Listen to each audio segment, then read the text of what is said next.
तारांकन निर्जला एकादशी कथा। निर्जला एकादशी की कथा बहुत ही पुण्यदायी और पवित्र है। इस दिन भगवान विष्णु की पूजा और व्रत रखने से विशेष फल मिलता है। तारांकन कथा।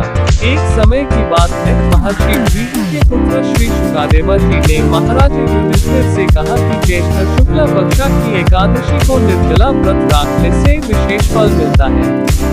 इस व्रत को रखने से सभी पापों का नाशन होता है और भगवान विष्णु की कृपा प्राप्त होती है। तारांकन व्रत का महत्व। निर्जला एकादशी का व्रत बहुत ही कठिन है, क्योंकि इस दिन बिना जल पिए व्रत रखना पड़ता है। इस व्रत को रखने से शरीर को संकट में डालना पड़ता है, लेकिन इससे भगवान विष्णु की कृपा प्राप्त होती है और सभी पापों का नाशन होता है। तारांकन फल। निर्जला एकादशी का व्रत रखने से विशेष फल मिलता है। इस व्रत को रखने से भगवान विष्णु की कृपा प्राप्त होती है और सभी पापों का नाशन होता है। इस व्रत को रखने से व्यक्ति को मोक्ष की प्राप्ति होती है और उसका नाम अमर हो जाता है। तारांकन पूजा विधि।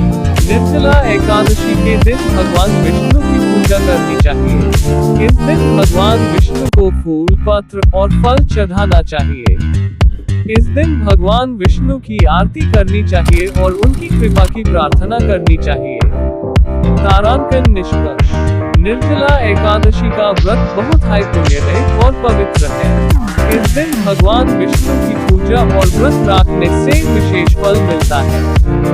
इस व्रत को रखने से सभी पापों का नाशन होता है और भगवान विष्णु की कृपा प्राप्त होती है।